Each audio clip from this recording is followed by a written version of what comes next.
हम श्री गुरो श्रीयुतपदकमलं श्रीगुरून् वैष्णवांश्च च श्रीरूपं साग्रे जातं सहगण रघुनाथान्वितं तं सजीवम् सावधूतं सावधूतं परिजनसहितं कृष्ण चैतन्यदेवम् श्री राधा कृष्ण पादान सहगण ललिता श्री विशाखान्वितांश्च च गुरुवे गौरचंद्राय राधिकाय तदालये कृष्णाय कृष्ण भक्ताय तद्भक्ताय नमो नमः।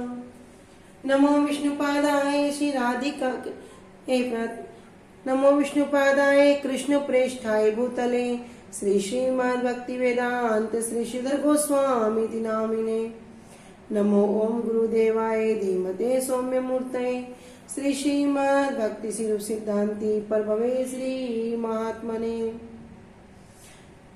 नमो विष्णुपादाय श्री राधिकाय प्रियात्मने श्री श्रीमद् भक्ति वेदांत श्री नारायण गोस्वामी नामिने। श्री कृष्ण लीला कथने सुदक्षम औदार्य माधुर्य गुणश्च युक्तम वरं वरेण्यं पुरुषं महान्तं नारायणं शीर्षा नमामि। श्री कृष्ण चैतन्य प्रभु नित्यानंद श्री अद्वैत गदाधर श्रीवासादि गौर भक्त वृंदा। हरे कृष्णा कृष्णा कृष्णा हरे हरे हरे राम राम राम हरे हरे। सर्वप्रथम परम आराध्यतम गुरुपाद पद्म जय ओम विष्णुपाद अष्टोत्तर शद श्री श्रीमद् भक्ति वेदांत श्री श्रीधर गोस्वामी महाराज जी के श्री अभय चरण सरोज में अनंत कोटि दंड प्रणाम अर्पित करती हूँ। तदुपरांत मेरे परम गुरुदेव जय नित्य लीला प्रविष्ट ओम विष्णुपाद अष्टोत्तर शद श्री श्रीमद् भक्ति सिरूप सिद्धांति गोस्वामी महाराज जी एवं जय नित्य लीला प्रविष्ट ओम विष्णुपाद अष्टोत्तर शद श्री श्रीमद् भक्ति वेदांत श्री नारायण गोस्वामी महाराज जी के श्री अभय चरण सरोज में श्रद्धा पुष्पांजलि अर्पण करते हुए उनसे हेतु कृपा की वांछा करती हूँ। उपस्थित वैष्णव जन भक्तवृंद सभी को यथा योग्य है दंडवत प्रणाम स्वीकारो। सभी को हरे कृष्णा दंडवत प्रणाम। हरे कृष्णा दीदी दंडवत प्रणाम। हरे कृष्णा दंडवत प्रणाम सभी को। दंडवत प्रणाम। हरे कृष्णा दीदी दंडवत प्रणाम सभी को। हरे कृष्णा दीदी सभी को दंडवत प्रणाम। हरे कृष्णा सभी को दंडवत प्रणाम। हरे कृष्णा दंडवत प्रणाम सभी को। श्री गुरुदेव की अहेतु की कृपा से हमारा जो ग्रंथ चल रहा है उसका नाम है श्री श्री चैतन्य चैतामृत। श्री श्री चैतन्य चैतामृत ग्रंथ के अंतर्गत हम श्रवण कर रहे हैं मध्य लीला 16 परिच्छेद। 16 परिच्छेद में हम आ चुके हैं। प्यार संख्या 70 का अनुभाष्य, पेज नंबर है 58। तो अब तक हमने श्रवण किया कि जब कुलीन ग्रामवासी अर्थात जो सत्यराज आदि हैं सब महाप्रभु से प्रश्न करते हैं कि हमारा कर्तव्य क्या है और उसका साधन क्या है, हमें करना क्या चाहिए, प्रभु आप हमारे लिए आज्ञा कीजिए। तब महाप्रभु वहां पर दो बात को वर्णन करते हैं कि जीव का कल्याण किस कार्य को करने से जीव का वास्तविक कल्याण है। तो वहां पर महाप्रभु अभी 2 वस्तु को बता रहे हैं, एक वैष्णव सेवा और एक नाम संकीर्तन। संसार की सेवा के विषय में नहीं बताया, लेकिन सेवा क्या बताई, वैष्णव सेवा नाम संकीर्तन। अर्थात इन 2 कार्यों को करने से क्या प्राप्ति हो सकती है। भाई कोई भी अगर कोई व्यक्ति नौकरी करता है तो उसको धन की प्राप्ति होती है। कोई व्यक्ति संसार में कोई अच्छा कार्य करता है तो उसको प्रशंसा प्राप्त होती है। कोई निंदनीय कार्य करता है उसको घृणा प्राप्त होती है, उसको सब लोग धिक्कारते हैं। तो हर एक कुछ ना कुछ प्राप्त करने के लिए ही हर कोई व्यक्ति अपने कार्य में संलग्न हुआ है। घर में स्त्रियां कार्य करती हैं जिससे क्या हो, घर में सब प्रसन्न हो जाए, घर में सब कहे हाँ बहू अच्छे से काम करती है। कोई जेंट्स है जो बाहर काम करते हैं, वो कमा के लाते हैं, जिससे घर में ये ना हो कि हमें तो कोई कमा के नहीं देता। तो सब क्या करे, सबका कोई ना कोई लक्ष्य है, किसी न किसी को प्रश्न करने का, किसी न किसी खुशी को पाने का, किसी न किसी साधन में लगने का। तो उससे लेकिन क्या होगा, वो तो जड़ संसार है। जड़ के लिए जो करोगे वो जड़ ही होगा, वो नित्य नहीं होगा। तो महाप्रभु तो जड़ वस्तु के विषय में बात नहीं कर रहे। भाई जो वस्तु जड़ है, जो वस्तु नित्य ही नहीं है, उसको क्या देना, उसको देने से किसी का क्या लाभ, उसको पा लिया किसने तो उसको क्या लाभ मिला। यद्यपि संसार में लगेगा बहुत कुछ प्राप्त हो गया, लेकिन जो वास्तविक लाभ है वो तो कुछ भी प्राप्त नहीं हुआ। जो एक ना एक दिन इस शरीर को छोड़कर, इस संसार को छोड़कर तो जाना ही होगा। तब क्या ये जो जड़ वस्तुएं काम आएंगी, कभी नहीं आ सकती। तो महाप्रभु भी जिस वस्तु के विषय में वर्णन कर रहे हैं, वो वस्तु क्या कोई साधारण है। यद्यपि देखने में क्या मिलेगी, अरे क्या बता रहे हो, वैष्णव सेवा, नाम संकीर्तन, क्या होगा, हमें क्या संसार में सुख मिलेगा। किंतु जो ये वस्तु है, यही वास्तव वस्तु है। जैसे हम श्री रामायण जी को ग्रंथ को पढ़ते हैं या भागवत को पढ़ते हैं, तो उनसे हम शिक्षा लेते हैं। उस ग्रंथ का भी एक लक्ष्य होता है। क्या लक्ष्य है भैया, रामायण कोई पढ़ेगा, उसको अपने जीवन में आचरण करेगा, तो वहां पे क्या सीखेंगे, मर्यादा। मर्यादा में कैसे रहना चाहिए, किस प्रकार पुरुष की मर्यादा, किस प्रकार स्त्री की मर्यादा, क्योंकि स्वयं भगवान ने करके दिखाया। तो रामायण सिखाएगी जीने की कला, किस प्रकार जिया जाए, किस प्रकार जीने से हमारा कल्याण हो सकता है, किस प्रकार जीने से हमारा उद्धार हो सकता है। लेकिन जीना तो आज के समय में बड़ी बात नहीं है। पहली बात तो आजकल सब परफेक्ट हो रहे हैं, अपने अपने अकॉर्डिंग जी रहे हैं। लेकिन अगर कोई नहीं भी जानता तो उसको सबके सब मिलके सिखा देते हैं, यहाँ ऐसे नहीं खड़े होना, वहां ऐसे नहीं जाना, लड़कियां ये नहीं कर सकती, वो नहीं कर सकती, लड़कों का ये काम नहीं है। कोई लड़का बड़ा अच्छा खाना बनाता है तो उसको कहेंगे अरे तू लड़का होके खाना बनाएगा। तो हर तरह से क्या करेंगे, संसार उसके पीछे पड़ा रहेगा। कोई ना चाहेगा तो भी उसको सिखा देंगे, लेकिन सिखाएंगे क्या, जिसमें उसके स्वार्थ की सिद्धि होती हो। अब श्रीमद् भागवतम पे आ जाते हैं। वह भागवत भी कुछ सिखाती है। भागवत सिखाती है कैसे मरा जाए, कैसे मरने से हमारी गति शुद्ध हो सकती है। कह रहे मरा जाए, मरना तो सबको है ही, मरने में क्या सीखना भैया, कोई नहीं सीखेगा तो क्या मरेगा नहीं, वास्तव में ही मरेगा। मृत्यु सबकी निश्चित है, जन्म हुआ है तो मृत्यु होगी ही होगी। किंतु उदाहरण के तौर पे समझते हैं बिल्ली, कि बिल्ली क्या करती है, उसी मुंह से जब एक चूहे को पकड़ती है तो पूरा फाड़ देती है, लहू लुहान कर देती है। उसको कोई तरस नहीं आता, कोई दया नहीं, कोई भाव नहीं आता। बस उसको लगता है इस समय मेरा भोजन है, मेरा शिकार है और मुझे इसे खत्म करना है।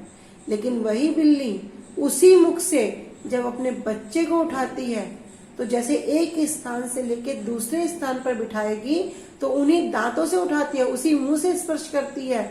लेकिन बच्चा अगर सो रहा हो ना तो वो सोता ही रहेगा, उसको पता भी नहीं लगेगा कि उस बिल्ली ने उसको क्या किया, दूसरी जगह पर बिठा दिया।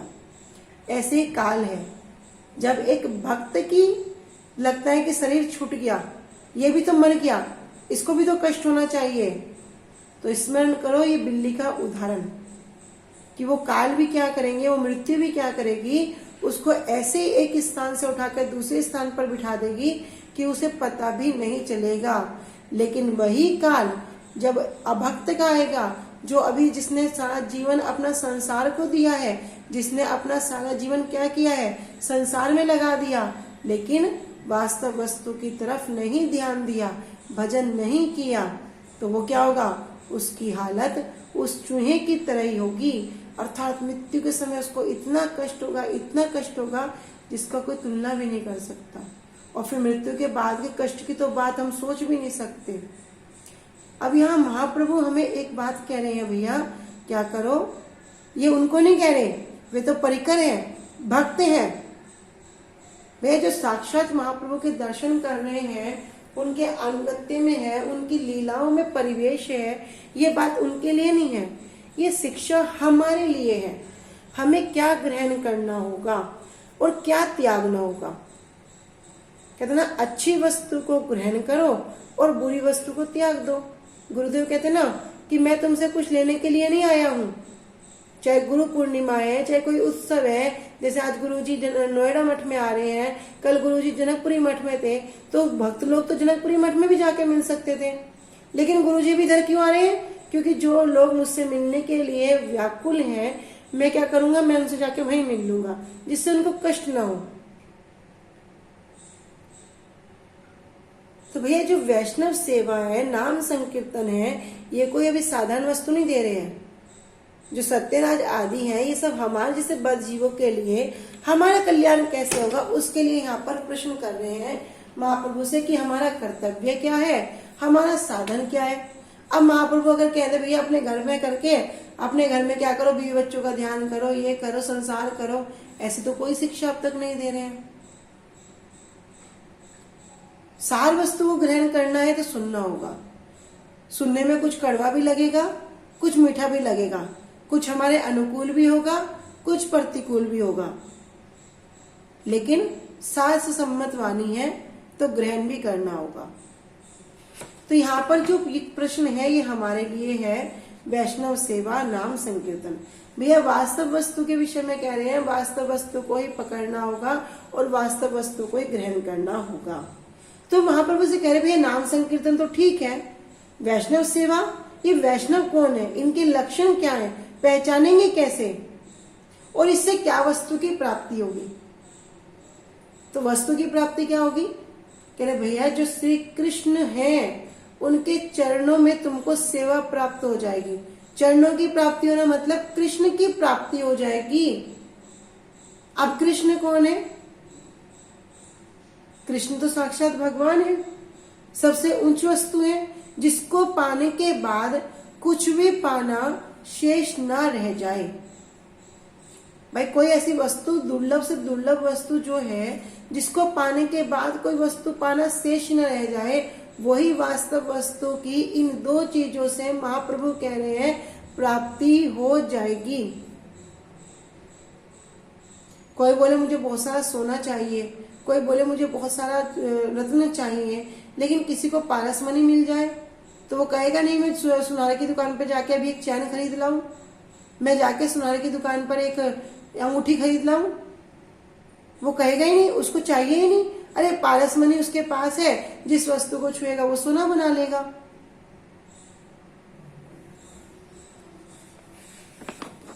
तो अभी ये पारस मनी कहते हैं भैया नाम चिंतामणि कृष्ण चैतन्य रस विग्रह। नाम क्या है? चिंतामणि है।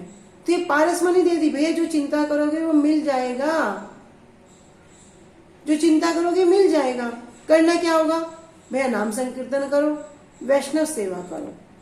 लक्षण क्या कह रहे हैं? कह रहे जिनके मुख से कृष्ण नाम निरंतर निकलता हो। निरंतर निकलने का तात्पर्य क्या हो गया भैया? हरे कृष्ण जाप करते हैं तो निरंतर का तात्पर्य क्या हो गया? निरंतर का तात्पर्य एक ही हुआ कि वो भगवान की कथा, भगवान के नाम, भगवान के रूप, भगवान की लीला, वैष्णव सेवा, मंदिर मार्जन, इसमें ही अपने जीवन को व्यतीत करता हो, इसके अलग उसका कोई लक्ष्य ही ना हो। तभी क्या हुआ? तभी वो निरंतर हुआ। कि कर तो कुछ भी रहे हैं, अभी दिख रहा है अभी कथा कर रहे हैं, अरे अभी कीर्तन में लग गए, अरे अभी तो प्रचार के लिए चले गए, अभी तो इस तरह का काम हो रहा है, लेकिन सबका तात्पर्य लक्ष्य क्या है? एक भगवत सेवा, वैष्णव सेवा, प्रचार सेवा, यही लक्ष्य है। तो क्या होगा? जिसके मुख से निरंतर भगवान का नाम निकलता हो, अर्थात एक मिनट के लिए भी वो प्रज्वलित ना करता हो, इधर उधर की वार्ता ना करता हो, जो भी करेगा सब भगवत चर्चा। किसी को शिक्षा दे रहा है तो भगवत चर्चा, किसी से कुछ ग्रहण कर रहा है तो भगवत चर्चा, कभी कथा में बैठ के कुछ अच्छी अच्छी बातों को ऑब्जर्व करने की चेष्टा कर रहा है तो भी भगवत चर्चा। लेकिन एक होता है चेष्टा, भैया चेष्टा भी करना पड़ेगा।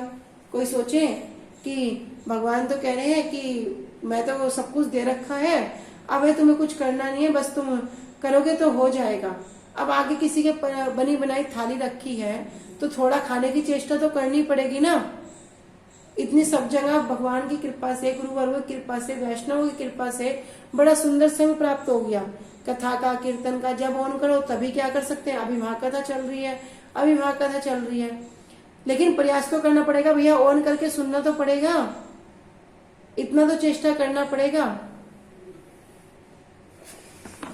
तो बताएं, निरंतर जिसके मुख से भगवान के नाम का उच्चारण हो वही कौन है? वे ही श्रेष्ठ वैष्णव हैं। वे कौन है? वे पूजनीय हैं। उनके पूजो, उनके चरणों की सेवा करो। उनकी जितनी सेवा प्राप्त हो जाए उतनी कम है, जितनी सेवा कर लो उतनी कम है। तो हम बार बार एक बात को कहते हैं कि पहली बात तो जीव सोचता है ना, शिष्य सोचता है मैं गुरु की सेवा कर रहा हूं। एक शिष्य कभी भी गुरु की सेवा नहीं कर सकता। अब आप सब बोलोगे कैसी बात कर रहे हो दीदी, अभी तो कह रहे सेवा करो सेवा करो, फिर बोल रहे शिष्य गुरु की सेवा नहीं कर सकता। तो वास्तविक बात ही यही है भैया। हमारा जीवन कहते हैं कलयुग में 100 साल, लेकिन जैसे जैसे कलयुग बढ़ रहा है सबकी उम्र कम होती जा रही है। हो रही है नहीं हो रही है?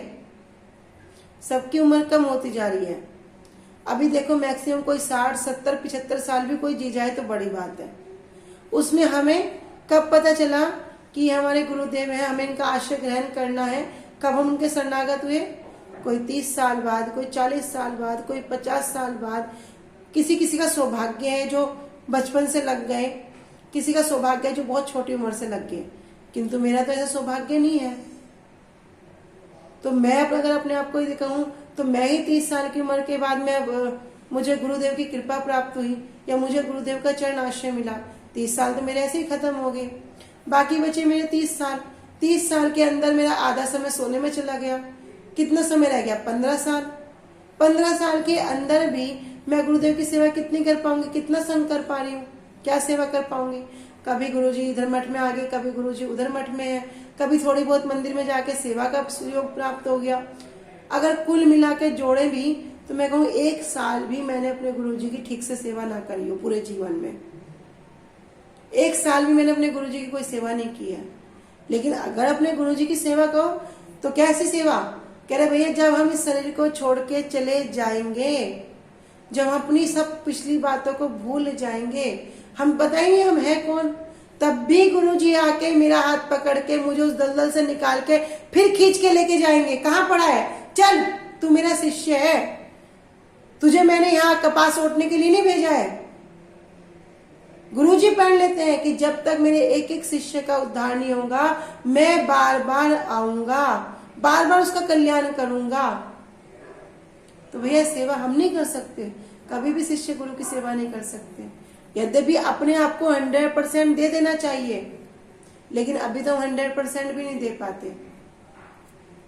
ठीक है, 2%, किसी का 5%, किसी का 10%, किसी का 50%, बहुत सौभाग्यशाली है किसी का 70%, 80%, लेकिन जो 100% दे दे उसकी तो बात ही क्या। तो भैया वास्तव में गुरुजी शिष्य की सेवा करते हैं। अभी हमने श्रवण कितने की कथा कि गुरुजी बोलते हैं, एक शिष्य जाके गुरुजी से बोलता है गुरुजी आपको क्या चाहिए? गुरुजी बोलते मुझे कुछ नहीं चाहिए। गुरुजी बोलते नहीं गुरुजी मैं तो आपको कुछ दूंगा। ठीक है, तो जो घटिया से घटिया वस्तु है दे दे। बोले गुरुजी मैं इतनी बड़ी वस्तु देने के लिए आप घटिया वस्तु मांग रहे हैं? बोला जो मैं चाह रहा हूँ वो देना। तूने बोला जो आपको चाहिए वो दूंगा। तो गुरुजी क्या करते हैं? कह रहे घटिया से घटिया वस्तु दे, सब कुछ देख लेता है, जब बाद में देखता है अरे इस शरीर से घटिया तो कुछ है ही नहीं। रात को इससे इतना अच्छा खाओ, सुबह को उसकी विष्ठा बन जाती है, सुबह को बिल्कुल प्रेस किया हुआ क्रिच करा हुआ कपड़ा पहनते हैं, 2 घंटे बाद उसमें बदबू हो जाती है। रात को बढ़िया तेल शैम्पू लगा के फ्रेश होकर नहाकर सोते हैं, सुबह उठकर देखते हैं आंख से गंदगी, नाक से गंदगी, मुंह से बदबू, कान से गंदगी, नीचे के पार्ट्स तो गंदे हैं ही हैं। क्या इस शरीर से गंदगी नहीं हो सकती? फिर भी इस इतने गंदे शरीर को गुरुजी क्या करते हैं? जो वास्तव वस्तु, जो नित्य वस्तु, जो शाश्वत वस्तु, उसकी सेवा में लगा देते हैं। भैया ये तो गुरुदेव ही कर सकते हैं, अन्यथा कोई नहीं कर सकता।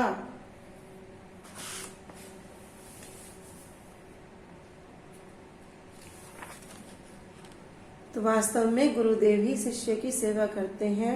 शिष्य के अंदर सामर्थ्य नहीं है, कि वो कभी भी गुरुदेव की सेवा कर सके। किंतु एक सामर्थ्य है। क्या सामर्थ्य है? कि गुरुदेव के आज्ञा को, गुरुदेव के उपदेश को पालन करने की अपनी पूर्ण चेष्टा वो करे। और जो गुरुदेव उस पर कृपा करते हैं, यद्यपि वो कृपा किस तरह दिखती है, बड़ा लगेगा कष्ट हो रहा है, बड़ा जब से भजन शुरू किया है तब से कभी ये हो रहा है, कभी वो हो रहा है, कुछ भी किसी को लगे, लेकिन उसको हमेशा कृपा ही मान के स्वीकार करो। जब कृपा मान के स्वीकार करेंगे तो कृपा का भी फल क्या होगा? फिर कृपा होगी। जैसे सेवा का फल सेवा है, ऐसे ही कृपा का फल कृपा होगी। लेकिन हमने क्या सोचा? अरे हमने जब से हरि नाम करना शुरू किया, क्या ये गुरुजी ने हमें, बाबा लोगों ने हमें माला दे दी, हमने सोचा चलो भाई कुछ तो करेंगे, भगवान का नाम लेंगे। ये क्या लेना शुरू किया? मेरे तो इतना सारा मेरा कष्ट आ गया, मैं वहां रास्ते में जा रहा था, मेरा एक्सीडेंट हो गया, मैं ऐसे कर रहा था, मेरा ये हो गया, वहां पैर जा रहा था, मेरे पैर में कील चुभ गई। अनेक अनेक प्रकार से हम सोचेंगे, अरे ये पड़ी माला हम ना करते भैया, हम तो पहले ठीक थे। तो कृपा को समझा नहीं तो क्या हो गया? ठीक है, संसार में बड़ा सुख लगेगा, लेकिन वास्तव वस्तु से वंचित हो गए।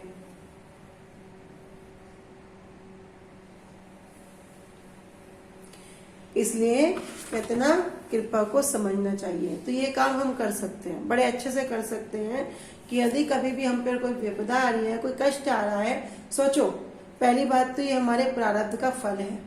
दूसरी बात, अरे गुरुजी बड़ी कृपा की है, कहीं मेरा पैर कटना था, सुई चुप के काम चल गया, कहीं मेरी मृत्यु होनी थी, एक्सीडेंट होके काम चल गया, थोड़ी बहुत चोट लगी और मेरा उद्धार हो गया, कम से कम मैं बच गया। और वास्तव में ऐसे ऐसे उदाहरण, ऐसे ऐसे अनुभव बहुत हैं। जब हम इनको श्रवण करेंगे तो हमें पता चलेगा। किंतु अभी समय और अधिकार दोनों को ही देख के अभी हम इसको ज्यादा डिस्कस नहीं कर सकते। सच में एक एक पॉइंट ऐसे हैं, इनको ही बात करते रहो तो ऐसा लगता है इधर तो बोलते रहो, और शायद सुनने वाले पता नहीं मुझे बोर होते हैं या सुनने की उनकी उत्कंठा और प्रबल होती है। पर मेरी तो उत्कंठा ये थी कि बोलते रहो, जितना इस पे बोल दो उतना कम है। तो हमने अंतर के विषय में सुना। अंतर शब्द के हमने कई शब्द सुने। अंतर शब्द का एक अर्थ है बाधा, कि जो क्या हो, जो भजन में बाधा नहीं होनी चाहिए। एक शब्द है देह। देह का तात्पर्य क्या हो गया? अपने इंद्रियों की तृप्ति में लिप्त होना, ये भी भगवान के भजन में बाधा है। एक अर्थ हो गया धन। धन क्या है? अगर वो भगवान की सेवा में नहीं लग रहा तो वो भी बाधा है। एक शब्द हो गया जनता। यदि हम उसी जनता से भगवान की चर्चा नहीं करके इधर उधर की वार्ता करते हैं तो ये भी बाधा है। एक हो गया असत्संग। असत्संग, हमें पता है भैया ये व्यक्ति भजन नहीं करता, हम इस व्यक्ति को नहीं समझा सकते, उल्टा क्या कर तर्क करता है, वितर्क करता है, और हमारे भजन में भी क्या है? बाधा है। छोड़ दो, एक बार समझाओ, दो बार समझाओ, नहीं मान रहा छोड़ दो, अपना भजन करो। अंतर शब्द का एक अर्थ हो गया लोभ। भैया संसार में जो लोभ की वृत्ति है, किसी को जीवा का लोभ है, किसी को धन का लोभ है, किसी को संसार का लोभ है, किसी को पत्नी का लोभ है, ये भी अंतर शब्द का एक अर्थ हो गया। तो इस सब प्रकार के बाधा। किसी को चाहिए प्रशंसा, सम्मान, उससे क्या करेगा? अनेक अनेक मत को ग्रहण करेगा, वो भी क्या हो गया? वो भी भजन में बाधा है। एक अर्थ हो गया पाखंड। दिखाएगा क्या? तिलक धारण कर लिया, कंठी धारण कर ली, लेकिन अभी मन में क्या है? पाखंड भरा हुआ है। किस प्रकार? उसके हम उदाहरण अब नीचे श्रवण करेंगे। यहाँ पे कह रहे हैं कि पाखंड है। क्या पाखंड है? कह रहे विष्णु विग्रह जो साक्षात भगवान हैं, उनको शिला, काष्ठ, स्वर्ण, पीतल आदि धातु का मानना। एक शिक्षा भी है यहाँ पर बड़ी सुंदर, कि हम क्या कहते हैं, बहुत से लोग बोलते हैं ये तो लकड़ी के विग्रह हैं, ये तो सोने के विग्रह हैं, ये चांदी के हैं, ये पीतल के हैं, अलग अलग प्रकार से बोलते हैं। तो भैया ये विग्रह तो विग्रह हैं, विग्रह ना ही तुम्ही साक्षात